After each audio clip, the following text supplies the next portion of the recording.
Kilala ang Daraitan sa magagandang ilog, luntiang kabundukan at mga lugar para sa camping at nature trips. Maraming turista ang dumadayo rito para makalayo sa ingay ng syudad at makasagap ng sariwang hangin. Pero sa likod ng ganda ng kalikasan, hindi alam ng karamihan na kulang sa serbisyong pangkalusugan ang komunidad na ito.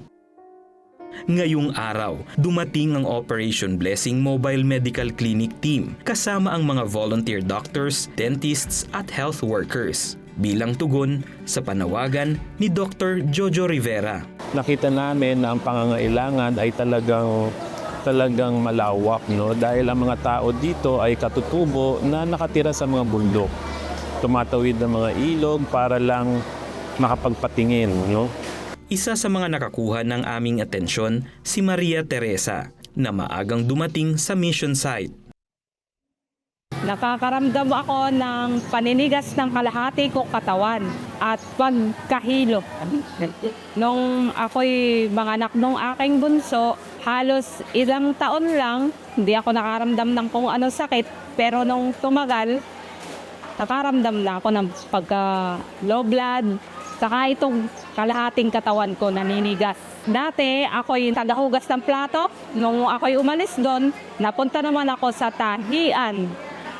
Yung kaingin ay nakakapag-kopra ako dati doon. Nung nagkasakit ang katawan ko, ay hindi ko na nagagawa yung magtrabaho sa kaingin. Kaya ako'y hiniwalayan na nung asawa ko. Wala na akong maitulong sa kanya eh. Wala na akong pera, hindi ako binibigyan na nung naging asawa ko. Yun naman tatay ko, wala ring pera, may pampapacheck up sa akin. Wala siyang trabaho.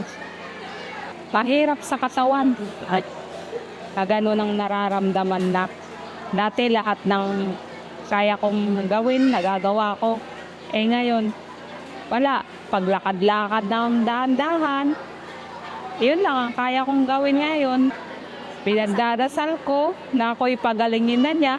Panginoon, ako po'y pagalingin, maglilingkod ako sa inyo, hindi lang sa kapwa ko. Yun ang sinabi ko sa Panginoon at yun ang nasa isip ko, nasa puso ko ay.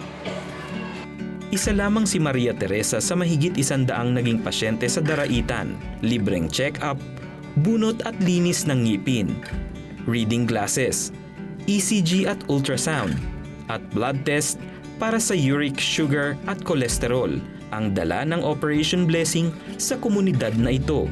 Mga serbisyong napakahalaga para sa mga lugar na bihira itong maranasan. Papasalamat ako sa Panginoon, may check-up na nangyari.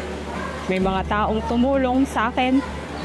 Talagang ang Panginoon Diyos hindi nakakalimot. Maraming salamat sa inyo.